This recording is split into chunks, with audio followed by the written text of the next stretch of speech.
आज आपके समक्ष एक बड़ा ही सुंदर विषय पर चर्चा करना चाहती हूँ। विषय है सुखी व संतुष्ट जीवन का आधार क्या है। जीवन जीना एक कला है और यह व्यक्ति पर निर्भर करता है कि वह इसे किस तरह से जीता है। व्यक्ति के हाथ में ईश्वर ने तन मन अंतरात्मा के रूप में एक वीणा थमा दी है।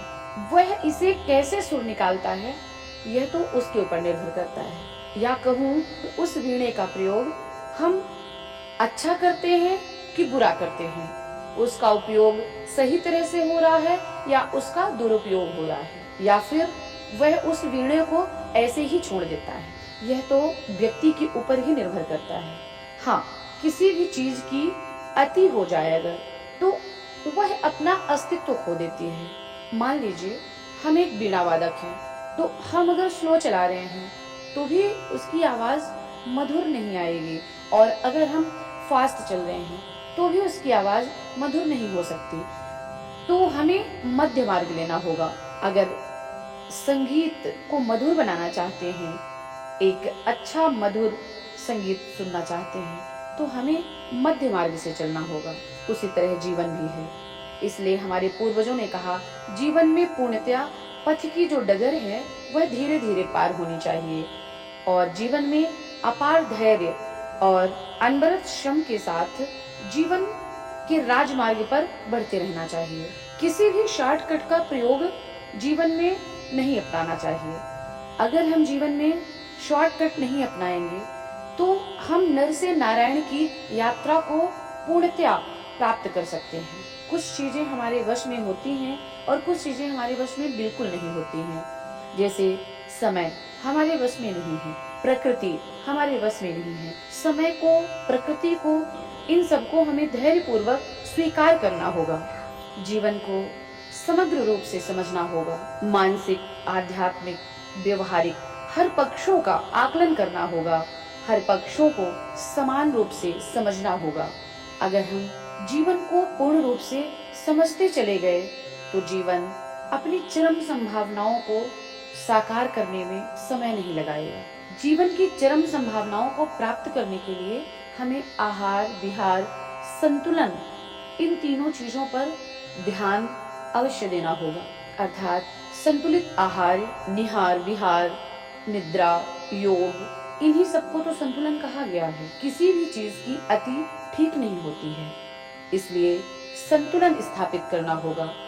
हमारे कार्यों पर, हमारे जीवन पर, हमारे मानसिक एवं बौद्धिक विकास के लिए ये सारी चीजें आवश्यक होती हैं। इसीलिए श्रेष्ठ आहार, उचित व्यायाम यह बड़ा आवश्यक होता है। और अगर चाहते हैं कि बौद्धिक प्रखरता हो तो नियमित रूप से मन बुद्धि को श्रेष्ठ विचारों में रखना होगा। श्रेष्ठ विचारों की तरफ कदम बढ़ाना होगा। वो कैसे होगा? वह हमें श्रेष्ठ विचारों के श्रवण से, कथाओं के श्रवण से, पुस्तकों के अध्ययन से एवं चिंतन मनन के साथ ही संभव हो सकता है। अपने विकास के साथ हमें दूसरों के साथ भी उचित व्यवहार करना होगा। अपने कर्तव्यों का पालन करना होगा। दूसरों की सेवा करनी होगी। यही सब तो संतुलित जीवन का आधार है। संतुलित जीवन का आधार कोई बड़ी चीज नहीं है। छोटी छोटी चीजें मिलके बड़ी होती हैं। छोटी छोटी ईंटों से घर बनते हैं। वैसे ही छोटे छोटे विचारों से, छोटे छोटे कार्यों से, छोटे छोटे व्यवहार से, छोटे छोटे कर्तव्यों से संतुलन स्थापित हो सकता है। ना हमें परिवार की उपेक्षा करनी है, ना समाज से कटे रहना है। हमें समान रूप से हर चीजों को लेके चलना होगा, तो ही हम जीवन को नर से नारायण की यात्रा में बढ़ा सकते हैं। और यह चीजें इतनी संभव नहीं है कि इतनी सरलता से हमें प्राप्त हो जाए।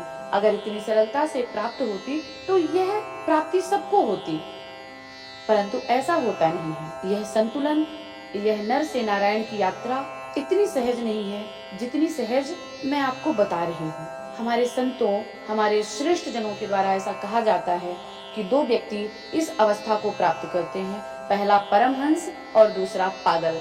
क्योंकि सामान्य इंसान छोटी छोटी चीजों के आदान प्रदान में उलझा रहता है, वह छोटी चीजों से ऊपर उठ ही नहीं पाता। इसीलिए हमें भावनात्मक रूप से पुष्ट होना होगा। तभी हम आध्यात्मिक रूप से आत्म विस्तार की जो प्रक्रिया होती है वह व्यक्ति को अध्यात्म के क्षेत्र में प्रवेश दिलाती है। इसलिए जीवन में अगर संतुलन स्थापित करना है तो इन सब छोटी छोटी चीजों को ध्यान रखना होगा, तभी हमें सच्चा सुख प्राप्त होगा और तभी जीवन में संतुलन स्थापित होगा और तभी हम नर से नारायण की यात्रा को सहजता से प्राप्त कर लेंगे। तो यह छोटा सा विचार अगर आपको भी कुछ शिक्षा देता हो तो कृपया हमें सपोर्ट करें और अपने आशीर्वाद से हमें अनुग्रहित करें।